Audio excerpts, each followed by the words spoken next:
Hi உங்கள் எல்லாருக்கும். So last video பார்த்துருந்தீங்கன்னா உங்களுக்கு தெரிஞ்சிருக்கும். லாஸ்ட் இயர் ஜூலை வந்துட்டு என் லைஃப்பில் ஒரு பெரிய ட்ராஜடி நடந்தது அப்படின்ற மாதிரி சொல்லியிருப்பேன். ஸோ அப்கமிங் வீடியோவில் அதை பற்றி சொல்கிறேன் அப்படின்னும் கூட சொல்லியிருந்தேன். ஸோ இந்த வீடியோவில் வந்துட்டு அதை பற்றி தான் பார்க்க போகிறோம்.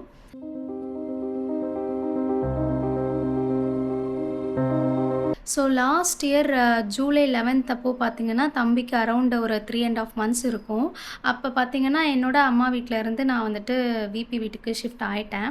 ஷிஃப்ட் ஆனதுக்கப்புறம் வந்துட்டு பார்த்தீங்கன்னா, ஒரு ஜூலை 9 போல இருக்கும். அப்போ வந்துட்டு விபி சொல்றாரு, "எனக்கு 2 டேஸில் பர்த்டே. இந்த பர்த்டே வந்துட்டு நான் திருச்செந்தூர் போலான்னு இருக்கேன். மைண்ட் கொஞ்சம் இதா இருக்கு.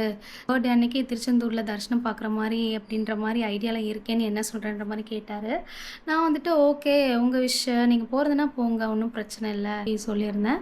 சரி அப்படின்னு சொல்லிட்டு ஜூலை 10th அன்னைக்கே வந்துட்டு கிளம்பிட்டாரு. நைட் அங்கே பீச்சில் ஸ்டே பண்ணிவிட்டு அடுத்த நாள் சாமி பார்ப்பாங்க பொதுவாக அங்கே போனாங்கன்னா. ஸோ அந்த பிளானில் வந்துட்டு இவரும் வந்து கிளம்பிட்டாரு. ஜூலை 11 அவருக்கு வந்துட்டு அன்றைக்கி பர்த்டே சொன்ன மாதிரி. ஆக்சுவலி ஆஃப்டர் மேரேஜ் வந்துட்டு நம்மளோட ஸ்பௌஸ் கூட இல்லை அப்படின்னா கொஞ்சம் ஒரு மாதிரியாக இருக்கும்ல, அந்த மாதிரி தான் எனக்கும் இருந்துச்சு. அன்றைக்கி என்ன நடந்துச்சு அப்படின்னா, காலையில் வந்துட்டு நாங்கள் ரெகுலராக எந்திரிக்கிற மாதிரி தான் எந்திரிச்சோம். பார்த்திங்கன்னா அப்போது தம்பிக்கு லைட்டாக வந்துட்டு ரன்னிங் நோஸ் ஆச்சு. நான் வந்துட்டு எப்போவுமே ஒவ்வொரு இதுவுமே நோட் பண்ணிட்டே இருப்பேன். பேபி பிறந்த குழந்தை அப்படிங்கிறனால ஒவ்வொரு சின்ன சின்ன விஷயத்தையுமே நோட் பண்ணிட்டே இருப்பேன். அதுக்கு முன்னாடி வரைக்கும் அவனுக்கு வந்துட்டு சளி பெருசாக இல்லை. ஸோ அன்றைக்கும் வந்துட்டு ஃபர்ஸ்ட் டைமாக வந்துட்டு கோல்டு பிடிக்குது, ரன்னிங் நோஸாக வந்துட்டு மூக்கில் விழுதுச்சு. சரி, ஓகே. நான் வந்துட்டு எங்கள் அத்தைகிட்ட சொன்னும்போது, சரி போய் பார்த்துடலாம் எதுக்கு அப்படின்னு சொல்லிட்டு நானும் என்னோட அத்தையும் அப்புறம் பரிஷித் குட்டியும் சரின்னு சொல்லிட்டு ஹாஸ்பிட்டல் வந்து கிளம்பிட்டோம். ஸோ ஹாஸ்பிட்டல் போன உடனே பார்த்திங்கன்னா, டாக்டர்கிட்ட போயிட்டு தம்பி மடியில் வச்சு உட்காந்துருக்கேன். அவர் வந்துட்டு ஸ்டெத்தஸ்கோப் வச்சு பார்க்குறாரு. பார்த்துட்டு, "இதுக்கு முன்னாடி ஏதாவது சொன்னாங்களா?" அப்படின்னு சொல்லி கேட்டாங்க. நான் வந்துட்டு, "என்னங்க சார், எதை பற்றிங்க சார்? எதுவும் சொல்லலையே சார்." "இல்லை, பேபி பிறந்து ஏதாவது சொன்னாங்களா? பிறந்த இடத்துல ஹாஸ்பிட்டல் ஏதாவது சொன்னாங்களா?" அப்படின்னாரு. இல்லை சார், அப்படி எதுவும் சொல்லலை சார். ஏங்க சார், என்னாச்சு சார்?" அப்படின்னு சொல்லி கேட்கும்போது, இந்த மாதிரி ஹார்ட்டில் சவுண்டு வந்துட்டு வித்தியாசமாக கேட்குது. நீங்கள் என்ன பண்ணுறீங்க, ஒரு எக்கோ எடுத்துகிட்டு வாங்க அப்படின்னாங்க. எனக்கு தலையும் புரியல, காலும் புரியல அப்படின்னு சொல்லுவாங்க, அந்த மாதிரி இருந்துச்சு. என்னடா இப்படி சொல்கிறாங்களே அப்படின்னு சொல்லிட்டு எனக்கு ரொம்ப படபடன்ட்டு இருந்துச்சு. என்னால் அந்த சுச்சுவேஷனை வந்துட்டு ஏன்னா விபியும் கூட இல்லை, அம்மா அப்பாவும் இல்லை. எனக்கு என்ன பண்ணுறதுனே தெரியல. ஓகே அப்படின்னு சொல்லிட்டு உடனே ரெஃபர் எழுதி கொடுத்தாரு, எக்கோ டெஸ்ட் அப்படின்னு சொல்லிட்டு. அந்த ஹாஸ்பிட்டலில் எக்கோ டெஸ்ட் அதெல்லாம் எதுவுமே கிடையாது.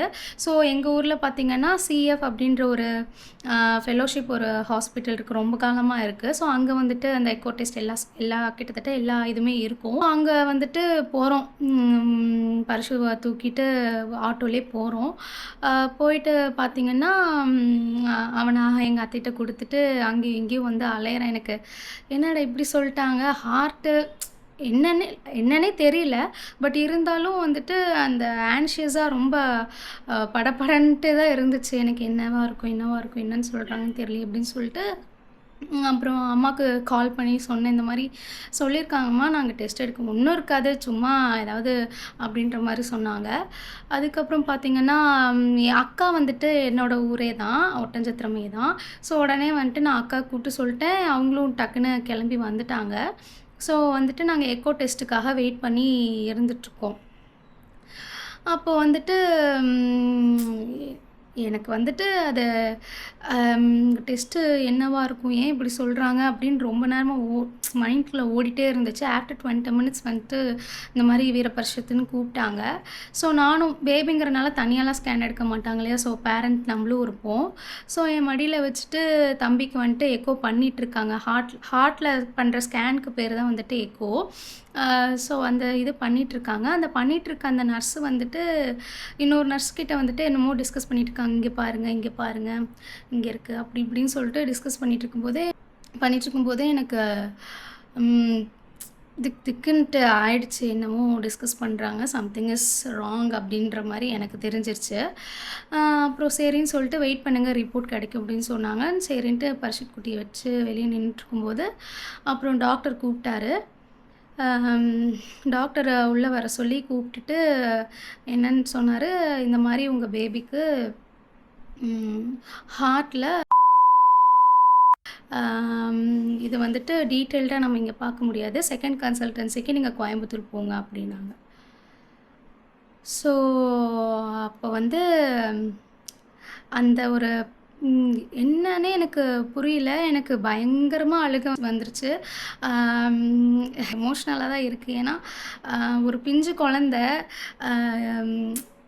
விபியும் கூட இருந்திருந்தா கூட எனக்கு பெருசா தெரிஞ்சிருக்காது. இன் சென்ஸ் ஒருத்தருக்கு ஒருத்தர் ஒரு இதா இருந்திருக்கும்.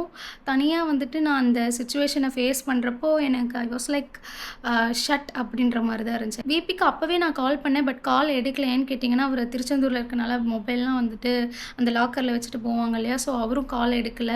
இங்க இப்படி நடந்துட்டுருக்கு. அப்புறமேட்டு கரெக்ட்டா டாக்டர்ட்ட கேட்டு வரும்போது தான் அவரு வந்துட்டு காலே பிக் பண்றாரு. இந்த மாரின்னு சொன்னோனே அவருக்கும் பயங்கரமா ஹிட் ஆயிடுச்சு. ஸோ அங்கேருந்து வரதுக்கு எப்படினாலுமே கிட்டத்தட்ட ஒரு 6 to 7 ஹவர்ஸ் ஆகும். விபிட்ட சொல்லிட்டு இந்த ரிப்போர்ட்ட வாங்கிட்டு இப்ப பீடியாட்ரிஷியன் ஒருத்தர் ரெஃபர் பண்ணி இப்ப எங்க எக்கோ பாருங்கன்னு சொன்னார் இல்லையா? ஸோ அந்த டாக்டர போய் பார்த்துட்டு ரிப்போர்ட்ட போய் காமிச்சோம்.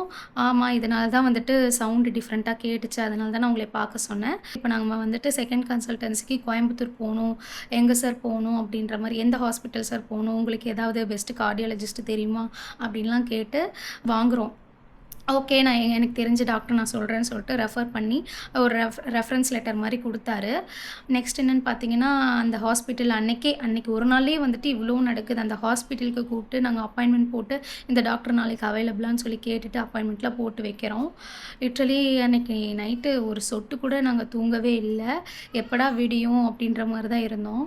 நெக்ஸ்ட் மார்னிங் பார்த்தீங்கன்னா, ஒரு 5:00லாம் வந்துட்டு எந்திரிச்சு ரெடியாகி கார்ல நானு, விபி, தம்பி, என்னோட மாமியார் எல்லாரும் வந்துட்டு கிளம்பிட்டோம். ஸோ அங்கே போயிட்டு சொன்ன மாரி டாக்டரையும் பார்க்க போயிட்டோம். சரி, ஓகே, இங்கே எக்கோ எடுத்துகிட்டு வாங்க, டீட்டெயில்டு எக்கோ வந்துட்டு இங்கே எடுக்கணும்னு சொல்லி அங்கேயும் போய் அப்புறம் எக்கோ ஸ்கேன்லாம் எடுத்து அப்புறமேட்டு காமிக்கும்போது சொல்கிறாங்க, yes he has a problem with his heart அப்படின்னு சொல்லிட்டு. எதனால் வந்துட்டு இது பார்க்குறீங்க அப்படின்னு சொல்லி கேட்டாங்க. எதுவும் சிம்டம்ஸ் எதுவும் இருந்துச்சா அப்படின்ற மாதிரி கேட்டாங்க. இல்லை சார், சிம்டம்ஸ்லாம் எதுவுமே இல்லை. லைக் கோல்டு வந்துச்சு, ரன்னிங் நோஸாக இருந்துச்சுன்னு சொல்லிட்டு சரி உடனே காமிச்சிக்கலாமேன்னு சொல்லிட்டு பீடியாட்ரிஷியன்ட்ட போனோம். அவர் கரெக்டாக ஹார்ட் சவுண்டு வச்சு நீங்கள் எக்கோ பாருங்கன்னு சொன்னார். அதனால தாங்க சார் போய் பார்த்தோம். அப்படி பார்க்கும்போது இப்படின்னு சொன்னாங்க அப்படின்னு. ஆமாம், இங்கே வந்துட்டு இந்த மாதிரி இஷ்யூ இருக்குது. ஸோ தம்பிக்கு வந்துட்டு பார்த்தீங்கன்னா 2 ப்ராப்ளம் இருந்துச்சு. அவனுக்கு ஏன் வந்துட்டு சிம்டம் இல்ல அப்படின்னு பார்த்தீங்கன்னா, மைனஸும் ப்ளஸ் அப்படின்ற மாதிரி ஒரு ஒரு இஷ்யூ இன்னொரு இஷ்யூவோட சிம்டம தடுத்துட்டு இருந்துச்சு. அதனால தம்பிக்கு சிம்டம் எதுவும் இல்ல. அதுக்குன்னு அது ப்ராப்ளம் இல்லன்னு கிடையாது. It's a problem. It's an abnormality. But we have to treat this அப்படின்னு சொல்லி சொன்னாங்க. இதில் ஒரு நல்ல விஷயம் என்னன்னு பார்த்தீங்கன்னா, இட்ஸ் அ க்யூரபிள் டிசீஸ் அப்படின்ற மாதிரி சொன்னாங்க. இதை வந்துட்டு க்யூர் பண்ணிடலாம். பட் ஸ்பான்டேனியஸாக ஆகுதான்னு பார்க்கலாம். அதுவாகவே சரியாகுதா அப்படின்னு சொல்லிட்டு நம்ம வெயிட் பண்ணி பார்க்கலாம். ஏன்னா ரொம்ப சின்ன குழந்தையா இருக்கான் அப்படின்ற மாதிரி. சப்போஸ் அது சரியாகலை அப்படின்னா சர்ஜரி பண்ணணும். இப்போதைக்கு நீங்கள் அதை பற்றி எதுவுமே மைண்டில் வச்சுக்காதீங்க. தன்னாலே சரியாகுதான்னு பார்க்கலாம் அப்படின்ற மாதிரி சொல்லிட்டாங்க. எங்களுக்கு வந்துட்டு எப்படி இருந்துச்சுன்னா, ரொம்ப புதுசா இருந்துச்சு. ஏன்னா ஃபேமிலியில அந்த மாரி ஹார்ட் ப்ராப்ளம்ல யாருமே இருந்ததில்ல. நாங்க கேள்வி கூட பட்டதில்ல எங்க ஃபேமிலி சைடு. ஸோ வந்துட்டு எங்களுக்கு அதுலேருந்து வெளியவே வர முடியல. பரிஷத்தும் பார்த்தீங்கன்னா, நான் டல்லா இருக்கிறனால அவனும் வந்துட்டு ரொம்ப அவனோட நார்மல் ஆக்டிவிட்டீஸ், நார்மலா அவன் சிரிக்கிறது. ஏன்னா 3 1/2 மாசத்துலலாம் குழந்தைங்க வந்துட்டு மூஞ்ச பார்த்து சிரிக்குங்க. பேபிள்ஸ்லாம் வந்துட்டு பண்ணுவாங்க. பட் அவன் வந்துட்டு அப்படியே ஸ்டாப் பண்ணிக்கிட்டான். ஏன்னா அவனை சுற்றி என்ன நடக்குதுன்றது மாதிரி அதை இன்ஃப்ளூயன்ஸ் பண்ணுது. அந்த சிச்சுவேஷன்ஸ், அந்த என்விரான்மெண்டல் சரௌண்டிங்ஸ் வந்துட்டு அந்த பேபி நல்லாவே இன்ஃப்ளூயன்ஸ் பண்ணுச்சு. அதை நான் கண் கூட பார்த்தோம். அப்புறம் தான் யோசித்தேன், சரி ஓகே நடந்துருச்சு, வாட் நெக்ஸ்ட்? இனி வந்துட்டு இதை எப்படி சார்ட் அவுட் பண்ணணும், அதில் தான் வந்துட்டு நம்ம ஃபோக்கஸ் பண்ணணும் அப்படின்ற மாதிரி நம்ம வந்துட்டு ஆஃப்டர் அ வீக் கரெக்டாக அதை வந்துட்டு நாங்கள் அக்செப்ட் பண்ணிக்கிறதுக்கே வந்துட்டு எங்களுக்கு ஒரு வீக் ஆச்சு. லிட்ரலாக எனக்கு ஓகே, மென்டலி வந்துட்டு நம்ம ப்ரிப்பேர் ஆகணும், ஓகே இப்படி அப்படின்னு சொல்லிட்டு ஒரு இது. அன்னையிலேருந்து பார்த்திங்கன்னா ஒவ்வொரு நாளும் ஒவ்வொரு நிமிஷம் தம்பிய பார்க்கும்போதும் வந்துட்டு, தன்னாலேயே சரியாயிரணும். கத்தி எதுவுமே வைக்காம தம்பிக்கு அவன் தன்னாலேயே சரியாயிரணும். அவனாவே அத சரி பண்ணிக்கணும் அப்படின்ற மாரி பேசிட்டே இருப்போம். அவன்ட்டயும் சொல்லிட்டே இருப்போம். நைட்டு தூங்கும்போதெல்லாம் வந்துட்டு அவன்ட்ட சொல்லிட்டே தான் இருப்போம். எங்களுக்கு வந்துட்டு அதுதான் வேலையே. அவனுக்கு எப்படியாவது வந்துட்டு சரியாயிரணும். அதுவாவே சரியாயிரணும் அப்படின்னு சொல்லிட்டு டெய்லியும் வேண்டாத நாளே இருக்காது. நெக்ஸ்ட்டு வந்துட்டு 3 மந்த்ஸ் கழிச்சு வாங்க செக்கப் அப்படின்ற மாரி சொல்லியிருந்தாங்க. நெக்ஸ்ட்டு ஜூலை வந்துட்டு ஃபஸ்ட்டு ஸ்கேன் பண்ணியிருந்தோம். நெக்ஸ்ட் வந்துட்டு பார்த்தீங்கன்னா, அக்டோபர் போறோம். அக்டோபர்லேயும் வந்துட்டு அதே மாரி ஸ்கேன் எடுத்து பார்த்துட்டு, ஆமா இருக்கு. நம்ம வெயிட் பண்ணலாம். வெயிட் பண்ணி பார்க்கலாம் அப்படின்ற மாரி சொல்லியிருந்தாங்க. சர்ஜரி வரும்போது நான் சொல்றேன். நம்ம வெயிட் பண்ணி பார்க்கலாம். தம்பி வெயிட் கெயின் இருக்கு. ஸோ சிம்ப்டம்ஸ் எதுவுமே இருக்கா அப்படின்னு கேட்டாங்க. சிம்ப்டம்ஸ்லாம் எதுவும் இல்ல சார் அப்படின்னு சொல்லும்போது, நான் முன்ன சொன்னேன்ல அந்த ரீசன்னால தான் சிம்ப்டம்ஸ் தம்பிக்கு இல்ல. அது வந்துட்டு ஒரு நல்லதுன்னு கூட சொல்லலாம். அந்த ஏன்னா குழந்தைங்க வந்துட்டு ஏதாவது ஒரு சின்ன அப்நார்மலிட்டி நம்ம வந்து பார்த்தாலும் நம்மளால அத வந்துட்டு தாங்கிக்கவே முடியாது. ஏதோ ஒரு புண்ணியத்தில தம்பிக்கு எந்த சிம்ப்டமும் இல்ல. ஸோ, அதனால வந்துட்டு வெயிட் பண்ணலாம். இன்னும் கூட வெயிட் பண்ணலாம் அப்படின்ற மாரி எங்களோட பீடியாட்ரிக் கார்டியாலஜிஸ்ட் வந்து சஜெஸ்ட் பண்ணாரு. ஓகே சார்ன்னு சொல்லிட்டு. பட் நான் வந்துட்டு அந்த ரிப்போர்ட் எல்லாமே பார்ப்பேன். பார்க்குறப்போ வந்து பார்த்தீங்கன்னா, அதுக்கு முன்னாடி என் ஃப்ரெண்ட்ஸ்ட்ட வந்துட்டு கேட்டுருந்தேன். என் ஃப்ரெண்ட்ஸ் வந்துட்டு டாக்டரா இருக்கவங்க, படிச்சுட்ருக்கவங்க கிட்டலாம் வந்துட்டு ஒரு 2, 3 பேர்கிட்ட நான் வந்துட்டு ரிப்போர்ட் அனுப்பிச்சு கேட்டேன். ஆமா டியூட் இந்த மாரி இருக்கு. அதுவாவே வந்துட்டு சரியாகுதான்னு சொல்லிட்டு வெயிட் பண்ணி பார்க்கலாம் அப்படின்ற மாரி தான் சொல்லியிருந்தாங்க. ஸோ நெக்ஸ்ட் எக்கோலயே உனக்கு தெரிஞ்சிரும். இது வந்துட்டு சரியாயிருமா? நம்ம வெயிட் பண்ணலாமா? இல்ல சர்ஜரி அப்படின்னு தெரிஞ்சிரும் அப்படின்ற மாரி சொன்னாங்க. ஸோ அதனால எல்லா ரிப்போர்ட்டுமே நான் வந்துட்டு எல்லாமே பார்ப்பேன். இப்படி பார்க்கும்போது பார்த்தீங்கன்னா, லாஸ்ட் இருந்தத விட கொஞ்சம் 1 மில்லிமீட்டர் பார்த்தீங்கன்னா, அதிகமா இருக்க மாரி நான் வந்துட்டு அத நோட்டீஸ் பண்ணேன். ஸோ இருக்கிறத விட கம்மியாகலாம். இல்லன்னா அப்படியே இருந்தா கூட நம்ம வந்துட்டு அதுவாவே சரியாயிரும்னு சொல்லிட்டு நம்ம இருக்கலாம். பட் வந்துட்டு அதிகமா இருக்கே அப்படிங்கும்போது எனக்கு தோண ஆரம்பிச்சிருச்சு. ஓகே. இது வந்துட்டு சர்ஜரி பண்ற மாரி தான் இருக்கும் அப்படின்ற மாரி மை இன்ட்யூஷன். டாக்டர் வந்துட்டு அத ரிவீல் பண்ணல. சர்ஜரி தான் அப்படின்றத கன்ஃபார்மா அவர் சொல்லல. வெயிட் பண்ணலாம் அப்படின்ற மாரி தான் சொல்லியிருந்தாங்க. வீட்டுக்கு வந்து பார்க்க வரவங்க அவங்க எல்லாமே வந்துட்டு அதெல்லாம் தன்னாலே சரியாயிரும். அந்த மாரி தான் வந்து எல்லாருமே சொன்னாங்க. ஓகே அவங்க வந்துட்டு நம்மள பாசிட்டிவா வச்சுக்கிறதுக்காக வந்துட்டு எல்லாருமே அப்படிதான் சொல்லுவாங்க. அப்படிதான் சொல்லணும் கூட. பட் இருந்தாலும் வந்துட்டு எனக்கு ஆஸ் அ மாமா வந்துட்டு தோணிட்டே இருக்கும். என்ன பண்ணுது? என்ன பண்ணுது? உள்ள எல்லாம் கரெக்ட்டா இருக்கா? தம்பி எல்லாம் கரெக்ட்டா பண்றானா? அப்படின்னு சொல்லிட்டு மானிட்டர் பண்ணிட்டே இருப்பேன். ஸோ நெக்ஸ்ட்டு வந்துட்டு பார்த்தீங்கன்னா, 6 மந்த்ஸ் கழிச்சு வந்தா போதும் அப்படின்ற மாரி சொல்லியிருந்தாங்க அக்டோபர்லேயே. பட் நாங்க இருந்துட்டு எங்களுக்கு வந்துட்டு அப்படி 6 மந்த்ஸ் கழிச்சு போகணும் அப்படின்னு மாரி தோணல. இல்ல நம்ம 3 மந்த்ஸ் ஒன்ஸே போய்க்கலாம். ஏன் 6 மந்த்ஸ் தள்ளி போகணும்னு சொல்லிட்டு 3 மந்த்ஸ் முடிஞ்சு பிப்ரவரியில நாங்க நெக்ஸ்ட்டு செக்கப் போனோம். அப்பயும் வந்துட்டு அதே மாரி தான் இருந்துச்சு ரிப்போர்ட்டு. லைட்டா இன்னும் கொஞ்சம் இன்க்ரீஸ் ஆன மாரி இருந்துச்சு. டாக்டர் வந்துட்டு வெயிட் பண்ணலாம். தம்பி வெயிட் கெயின்லாம் வந்துட்டு நல்லாயிருக்கு. ஸோ வெயிட் பண்ணலாம். நெக்ஸ்ட்டு 6 மந்த்ஸ் கழிச்சு வாங்க அப்படின்னாங்க. அதே மாரி நாங்க 6 மந்த்ஸ் திரும்ப கழிச்சு போகாம 3 மந்த்ஸ்லேயே வந்துட்டு போலாம் அப்படின்னு சொல்லிட்டு ஜூன்ல வந்தோம். இந்த ஜூன். ஸோ இந்த ஜூன்ல வந்துட்டு போகும்போது, okay this is the time to surgery அப்படின்ற மாரி டாக்டர் எங்கள்ட்ட சொல்ட்டாரு. ஸோ இதுதான் வந்துட்டு நான் எதிர்பார்த்துட்டு இருந்தேன். எனக்கு என்னன்னா, சர்ஜரியோ ஒண்ணு அவனுக்கு அப்ப சரியாகணும். இல்ல தன்னால சரியாகி வரணும். அப்படி வரலைங்கிற பட்சத்தில சர்ஜரி பண்ணா சரியாயிரும்னு சொல்றாங்கல்ல. ஸோ அது எப்ப பண்ணி நம்ம பையன குணப்படுத்தும்? எப்ப நம்ம பையன் வந்துட்டு 100% வந்துட்டு குணமாவான்? அப்படிங்கிறது தான் வந்துட்டு என்னோட ஒரு எதிர்பார்ப்பா இருந்துச்சு. ஸோ ஓகே இப்போ சர்ஜரி பண்ணலாம் அப்படிங்கும்போது, ஓகே திஸ் த டைம் அப்படிங்கும்போது, ஓகே சர்ஜரி பண்ணா எங்களோட நெக்ஸ்ட் கொஸ்டினே வந்துட்டு சர்ஜரி பண்ணா நார்மல் ஆயிருவான்ல சார்? எந்த பிரச்சனையும் வராதுல்லன்னா? 95% வந்துட்டு எந்த தொந்தரவும் இருக்காது. சார் அந்த 5% பார்த்தீங்கன்னா, ஆஃப்டர் சர்ஜரி தான் வந்துட்டு நம்ம சொல்ல முடியும் அப்படின்னு சொன்னாங்க.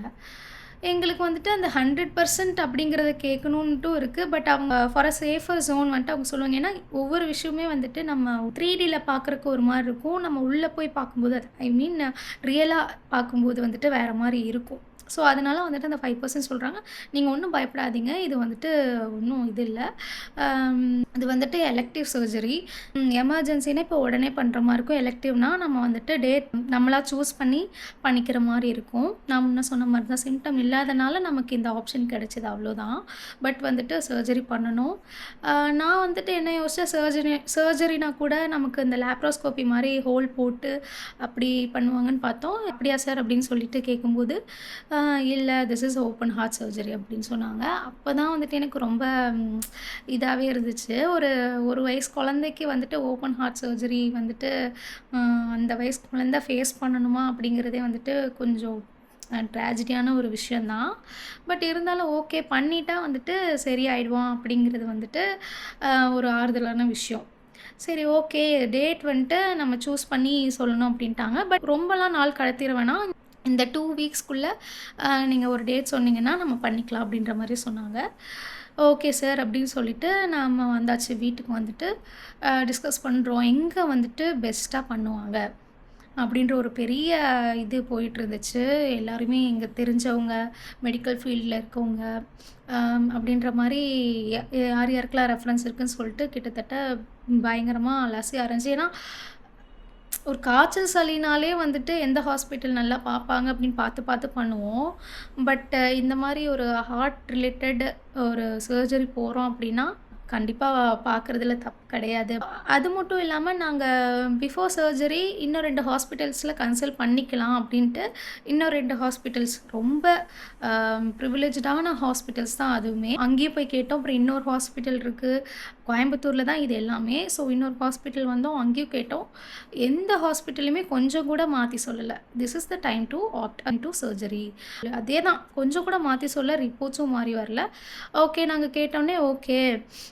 அப்போ நம்ம சர்ஜரி பண்ணிடலாம். எங்களுக்கு ஏன்னா ஒரு ஹாஸ்பிட்டல் இப்படி சொல்லி இன்னொரு ஹாஸ்பிட்டல்ல வெயிட் பண்ணலாம்னு சொன்னாங்கன்னா, கொஞ்சம் இது இருக்கும்ல. சரி பிஃபோர் கத்தி வைக்கிறதுக்கு முன்னாடி நம்ம கேட்டுக்கிறது தப்பில்ல அப்படின்ற மாரி யோசிச்சு ஒரு 2, 3 ஹாஸ்பிட்டல்ஸ்ல கேட்டோம். Okay reports R clear. இப்போ பண்ணிட்டா ஹில் பி ஆல் ரைட் அப்படின்னு தான் சொன்னாங்க. சரின்னு சொல்லிட்டு இப்போ நம்ம டேட் சூஸ் பண்ணி சொல்லணும்னு சொல்லிட்டு ஜூன் 24th வந்து சூஸ் பண்ணி டாக்டர் அன்னைக்கு ஃப்ரீயா இருப்பாரா அப்படின்ற மாரி கேட்டுட்டு அப்பாயின்ட்மெண்ட் ஃபிக்ஸ் பண்றோம். ஸோ இதுதான் வந்துட்டு எங்களுக்கு லைஃப்ல சின்ன வயசுலேருந்து நம்ம நெறைய வந்து ஃபேஸ் பண்ணியிருப்போம். பட் நமக்கு ப்ரிஃபரன்ஸ் போயி நம்ம குழந்தைங்களுக்கு தான் நம்ம அதிகமா ப்ரிஃபரன்ஸ் தருவோம். As a mom and dad as every human beings வந்து பார்த்திங்கன்னா, நமக்கு அடுத்து வந்துட்டு நம்ம குழந்தைங்க வந்துட்டாலே நம்மள தாண்டி அவங்கள தான் கேர் பண்ணிக்குவோம். ஸோ இப்படி பார்த்து பார்த்து நம்ம சேனலை ஃபஸ்ட்லேருந்து பார்த்துருக்கவங்க எல்லாருக்கும் தெரியும். இல்லை நான்ட்டு இல்லை பொதுவாக எல்லா மதர் அண்ட் ஃபாதர் எல்லாருமே வந்துட்டு பார்த்திங்கன்னா குழந்தைங்கன்னா அவங்களோட ப்ரிஃபரன்ஸை தாண்டி அவங்க குழந்தைங்களுக்காக வாழ ஆரம்பிச்சிருவாங்க. ஸோ இந்த மாதிரி ஒரு விஷயம்னு கேள்விப்படும்போது கண்டிப்பாக it's a big tragedy for us. So இதுதான் வந்துட்டு லாஸ்ட் ஜூலை 11th நடந்த இப்போ வரைக்கும் நாங்கள் வந்து ஃபேஸ் பண்ணிட்டு இருந்தது. ஜூன் 24th என்னாச்சு அப்படிங்கிறத regarding the surgery and the procedures Jal post next video because இந்த வீடியோ ரொம்ப லென்த் ஆகிட்டுருக்கு. ஸோ அதை வந்துட்டு என்னால் இதில் கனெக்ட் பண்ண முடியாது அப்படின்றனால. So yes thank you.